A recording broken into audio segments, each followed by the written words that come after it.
ಕರ್ನಾಟಕ ರಾಜ್ಯದ ಕಾಂಗ್ರೆಸ್ ಸರ್ಕಾರದಲ್ಲಿ ಕೇವಲ ಒಬ್ಬ ಮಹಿಳೆ ಮಾತ್ರ ಮಂತ್ರಿ ಅದಾಳ. ಆ ಮಂತ್ರಿಯ ವಿಷಯ ಸಹಿತ ನಾವು ಹೇಳಲೇಬೇಕಾಗ್ತೈತಿ.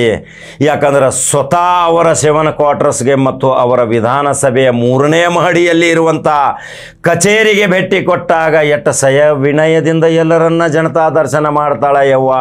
ಅದೇ ಲಕ್ಷ್ಮೀ ತಾಯಿ ಹೆಬ್ಬಾಳ್ಕರನ್ನ ಮರೀಲಿಕ್ಕೆ ಸಾಧ್ಯವಿಲ್ಲ. ಉತ್ತರ ಕರ್ನಾಟಕದಲ್ಲಿ ಈ ಮಹಿಳೆ ಒಂದು ರಾದ್ದಾಂತ ಇನ್ನು ಮುಂದೆ ಕೆಲವೇ ದಿನಗಳಲ್ಲಿ ಮಾಡ್ತಾಳ. ನಾವು ಅನೇಕ ಭವಿಷ್ಯಗಳನ್ನು ಹೇಳಿದ್ದೀವಿ, ಆ ಭವಿಷ್ಯಗಳು ಸುಳ್ಳಾಗೋದಿಲ್ಲ.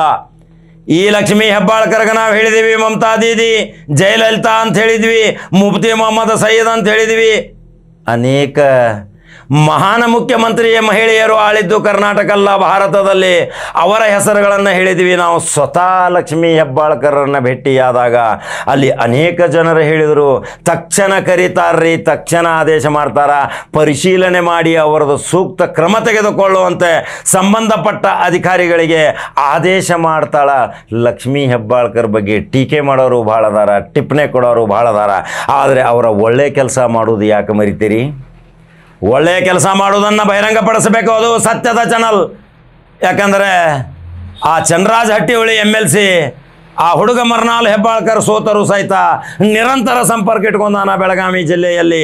ಇದು ಒಂದು ಸಿದ್ಧಾಂತ ಮತ್ತು ರಾದ್ದಾಂತ. ಇನ್ನು ಮುಂದೆ ಕೆಲವೇ ದಿನಗಳಲ್ಲಿ ಈ ಲಕ್ಷ್ಮೀ ಹೆಬ್ಬಾಳ್ಕರ್ ಇದೇ ಕರ್ನಾಟಕ ರಾಜ್ಯದಲ್ಲಿ ದೊಡ್ಡ ಹುದ್ದೆಯ ಚುಕ್ಕಾಣಿ ಹಿಡಿದು ಮತ್ತೆ ಕತ್ತಿ ಝಳಪಿಸ್ಕೋತ ಬರ್ತಾಳ. ಕಾದ ನೋಡ್ರಿ ಕಾಕಾನ ಚಾನಲ್, ಸುಳ್ಳಾಗೋದಿಲ್ಲ. ಅವಳಿಗೆ ತಾಯಿ ಆಶೀರ್ವಾದ ಐತಿ, ಇಡೀ ಕರ್ನಾಟಕ ರಾಜ್ಯದ ಮಹಾಜನತೆ ಆಶೀರ್ವಾದ ಐತಿ, ಭುವನೇಶ್ವರಿ ಆಶೀರ್ವಾದ ಐತಿ, ಚಾಮುಂಡೇಶ್ವರಿ ಆಶೀರ್ವಾದ ಐತಿ. ಲಕ್ಷ್ಮೀ ತಾಯಿಗೆ ಲಕ್ಷ್ಮೀನ ಬೆನ್ನು ಹತ್ಯಾಳ ಅಂದಮೇಲೆ ಯಾರು ಏನು ಮಾಡೋಕ್ಕೆ ಸಾಧ್ಯವಿಲ್ಲ. ನಾನು ಸ್ವತಃ ಕಣ್ಣಾರೆ ಹೋಗಿ ಭೇಟಿಯಾಗಿ ನೋಡಿದಾಗ ಅನೇಕ ಸಾವಿರಾರು ಜನರ ಬೆನ್ನು ಸಿಕ್ಕಿದ್ರು, ವಿಕಲಚೇತನರು ಸಿಕ್ಕಿದ್ರು. ಎಲ್ಲರಿಗೂ ಸ್ಥಳದಲ್ಲೇ ಪರಿಹಾರ ಮಾಡಿಕೊಟ್ಟಂಥ ಜ್ವಲಂತ ಸಾಕ್ಷಿ ನೋಡಿದ ತಕ್ಷಣ ಈ ಸುದ್ದಿ ಬಿತ್ತರಣೆ ಮಾಡಕತ್ತೇನೆ. ಇಂಥ ಅದ್ಭುತ ಮಹಿಳಾ ಮಂತ್ರಿಯು ಕರ್ನಾಟಕದಲ್ಲಿ ಬೇಕಲ್ರಿ? ಹಾಗಾದರೆ ಲಕ್ಷ್ಮೀ ಹೆಬ್ಬಾಳ್ಕರ್ ಅಭಿಮಾನಿ ಬಳಗ ಏನಂತೀರಿಪ್ಪ ಈ ಖಡಕ ಜವಾರಿ ಕಾಕ ಹೇಳಿದ್ದು? ಯೂಟ್ಯೂಬ್ದಾಗ ಬಟನ್ ಹಿಡಿರಿ, ಲೈಕ್ ಶೇರ್ ಮಾಡಿರಿ, ಅನಿಸಿಕೆ ಹಾಕರಿ. ಮತ್ತು ಲಕ್ಷ್ಮೀ ಹೆಬ್ಬಾಳ್ಕರ್ ಮುಂದಿನ ನಾಯಕಿ ಆಗುವಲ್ಲಿ ಯಾರ್ಯಾರು ಜಯ ಲಕ್ಷ್ಮಿ ಅಂತೀರಿ ನೋಡ್ತೀವಿ ನಾವು.